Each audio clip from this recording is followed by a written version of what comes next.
Good morning! Ayan. Alright, good morning mga broens.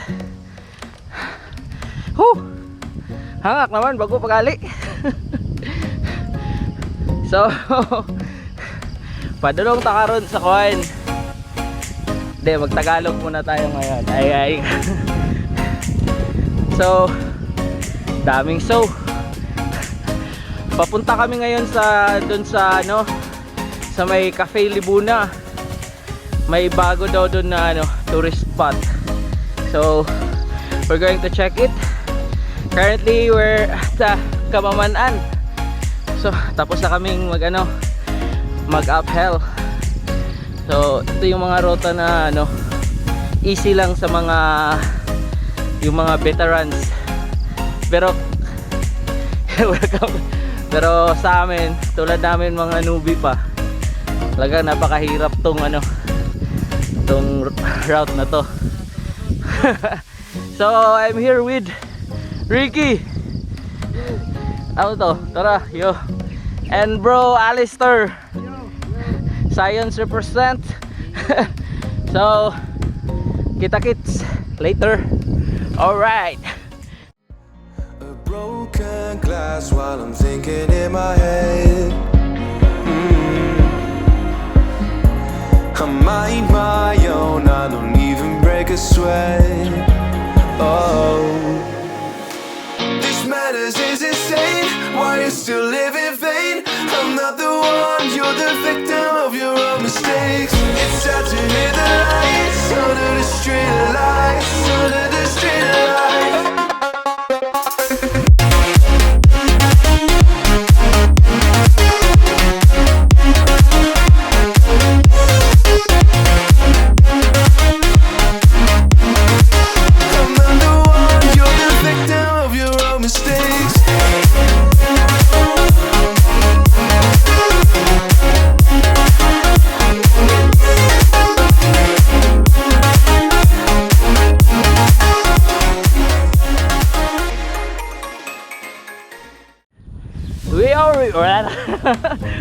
Again.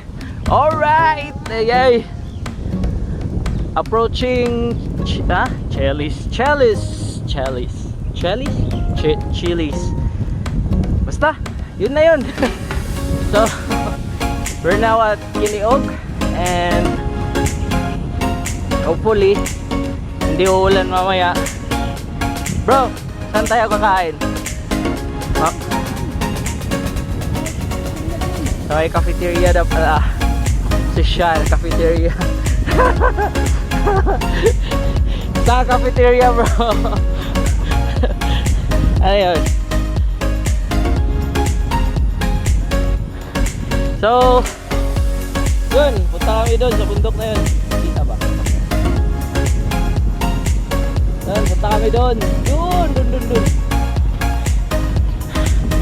So see you later. Alright. Untold stories, they were left behind. Silent breeze, I got nothing on my mind. This madness is insane.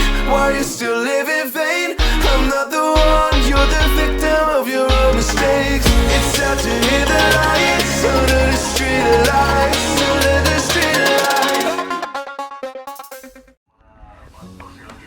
Woo! Alright. Kala namin fail. Dito na po kami sa ROCEL Mountainview. Yay. So napakaganda ng view dito. Mamaya makita natin. So kaway bro Ricky. Okay. Wala bang shout out sa misis ko. Ay. Sino doon? So later mga broheads, pakita ko yung view. Papalipad tayo ng saranggola. Alright.